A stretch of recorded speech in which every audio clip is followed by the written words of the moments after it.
Alors, chers amis, ravi de vous retrouver pour une nouvelle vidéo, toujours dans l'actualité du Barça. Après le match perdu dans la douleur face au Real Madrid, le Barça pourra se redonner des ailes en remportant un trophée, synonyme entre guillemets d'une saison aboutie, même si on est toujours candidat au titre de champion d'Espagne, au même pied que les Colchoneros et le Real Madrid. Alors, c'est la finale de Coupe d'Espagne et encore une fois, le Barça va affronter les Basques de Bilbao pour la 4e fois cette saison, après donc les 2 matchs en Liga et la finale de Supercoupe d'Espagne, perdue alors par le Barça, et ce rouge qu'avait écopé Léo Messi suite à sa faute sur Asier Villalibre et Molina. Donc c'est un match qui promet. Maintenant l'intro et on verra tout cela ensemble.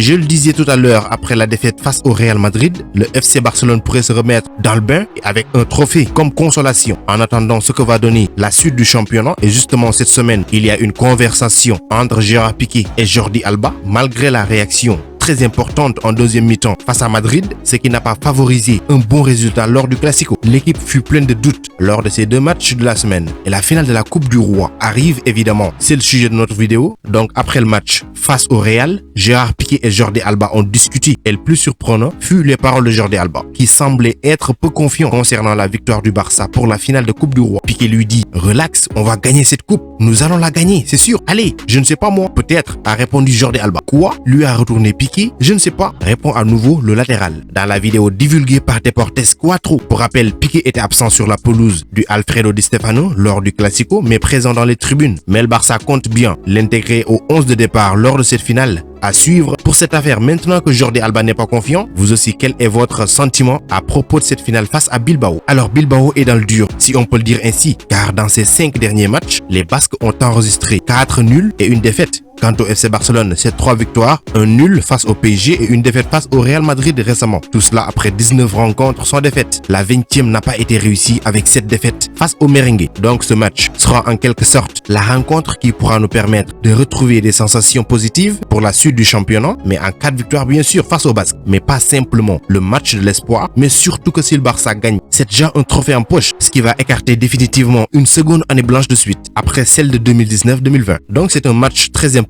Ça sera pas facile puisque c'est une finale et une finale n'est jamais facile. Mais cette fois, espérons que la chance va nous sourire. Mais n'oubliez pas aussi que Bilbao a perdu une autre finale face à la Real Sociedad. C'était la finale de Coupe du Roi de l'année passée qui s'est jouée cette saison. C'était il y a quelques temps. Donc ils ne voudront pas se laisser faire pour une deuxième fois et qu'eux aussi visent un doublé cette saison. C'est-à-dire Supercoupe d'Espagne et Coupe du Roi. La Supercoupe remportée également face au Barça dans un match très difficile. Gagné dans les prolongations 3-2 avec un doublé d'Antoine Griezmann à la clé, mais surtout ce but d'Iñaki Williams à la 93e minute. Mais aussi sur les 44 rencontres disputées depuis 2003 entre le FC Barcelone et l'Athletic Club Bilbao, le FC Barcelone a remporté le duel 28 fois, a concédé le nul 9 fois et a perdu 7 fois. Cependant, l'Athletic Club a marqué 41 fois, tandis que le FC Barcelone a trouvé le chemin des filets 85 fois, mais en très mauvaise forme. Sur ces 5 derniers matchs, Bilbao voudra coûte que coûte relever la tête et faire la bonne affaire ce samedi à la Cartuja de Séville. De son côté, le FC Barcelone est sur une bonne dynamique, 3 victoires, 1 nul, une défaite. Des deux côtés aussi, on peut noter des absences. Du côté de Bilbao, le milieu réserviste Peruno Lascoain est blessé après avoir été testé positif à la Covid-19. De plus, l'ancien latéral parisien Yuri Berchiche, le défenseur Yeray et le milieu remplaçant Zaraga ont manqué la dernière rencontre et devraient manquer cette finale également. Alors, offensivement, l'attaquant Alex Berenguer est le joueur le plus prolifique de cette équipe. Avec 7 réalisations derrière lui, Iñaki Williams et Iker Muniain ont inscrit 5 buts chacun. En Liga, blessé de longue durée, la pépite Ansu Fati ne pourra pas jouer cette finale, de même que le milieu brésilien Philippe Coutinho, absent et ne devrait donc pas pouvoir être disponible. Alors contre le Real Madrid samedi dernier, Messi n'a pas marqué, mais il reste quand même le meilleur buteur de Liga avec 23 buts inscrits. À ses côtés, on pourra retrouver Antoine Griezmann avec ses 8 buts et Ousmane Dembélé 5 buts également. Lui qui est régulièrement aligné en faux numéro 9, donc avantage au FC Barcelone sur le papier. Mais attention, favori n'est pas forcément être vainqueur avant le match. Ça sera un match de football à prendre très au sérieux et avec une considération maximale à l'adversaire qui n'est pas non plus une petite équipe, malgré qu'elle est en difficulté, 10e de Liga avec 37 points. Sachez que Bilbao, Barcelone et le Real Madrid sont les seuls clubs actuellement en Liga à ne pas connaître la deuxième division après leur montée en première division. C'est pas donné à tout le monde, donc ne les interromps pas et on doit s'attendre à un vrai match de football entre deux équipes qui veulent rien lâcher. Le Barça va jouer certainement avec aussi dans la tête la manière dont il a atteint cette finale, que vous n'avez pas oublié, c'est vrai, mais il est bon de le rappeler. Alors le Barça a réussi des exploits face à Grenade, mais également face au FC Séville. Donc rien que ces deux matchs peuvent booster les hommes de Ronald Koeman pour qu'ils aillent jusqu'au bout et remporter ce trophée qui leur tend les bras. Donc en gros, ça sera pas une confrontation à sens unique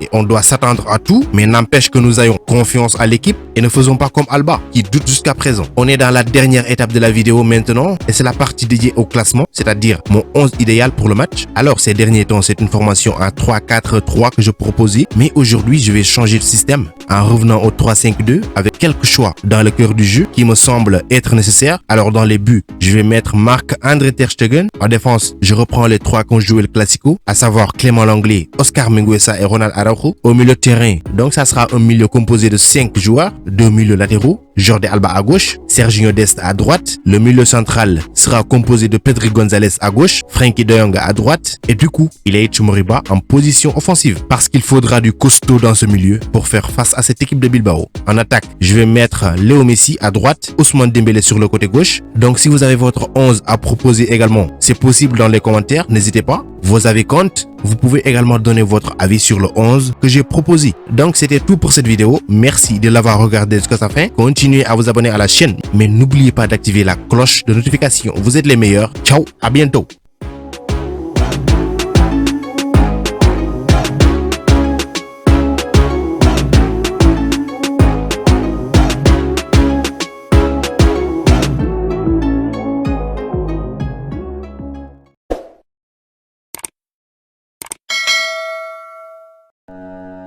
Pour échanger avec moi directement, c'est possible sur Instagram. Le lien se trouve dans la description, donc rejoignez-moi là-bas, ainsi que sur Twitter et même sur Facebook.